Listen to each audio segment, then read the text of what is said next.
Достор, кандайсыздар? Амансыздарбы? Мен жолда кетип атып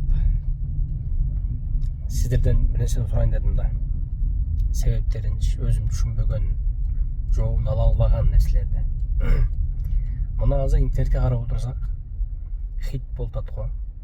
Арашан кой депчи. Бул арашан кой деген не деген туугандар чын? Бул жөнөкөй кой эмес экен, а?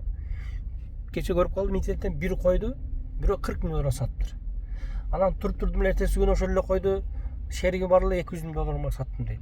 Бирөө 100 миң долларга саттым дейт, бирөө 200 миң долларга алдым дейт. Бул кандай туугандар, бул кандай кой болду, кандай? Түшүнбөй атам да. Жөнөкөй кой эмес экен, билинип турат мына 200 миң доллар дегенине караганда. Жөнөкөй койлор 20 миң сомго алып союп той кылсаң болот. Досторуң менен барып шашлык кылып жесең болот жөнөкөй койлордон, а? Бул ошондо жөнөкөй эмес кой болуп калабы?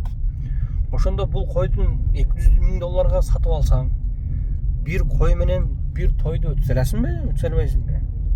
Же бунун этин жесе болобу бой туугандар? Неге, не себептен бул кой ушунчалык кымбат? Ошол сиздин 200 миң доллар акчаңыз болгондо, мейли мына 40 миң доллар акчаңыз болсун дейли, мейли. Ошол бир койду сатып ала береңиз сиз, арашан койду.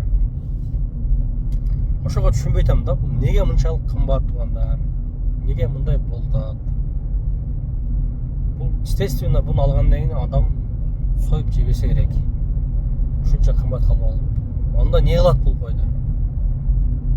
Ошого түшүнбөй атам да, уну ойлонуп, кечке ойлонуп жүрдүм бүгүн. Жообун таппай койдум, балким силер билесиңерби деп атайын. Жастам да. Бул кой менен же той өткөзө албасаң, же бир шашлык кылып жей албасаң, бул койду неге иштейт анда, түшүнбөй атам да.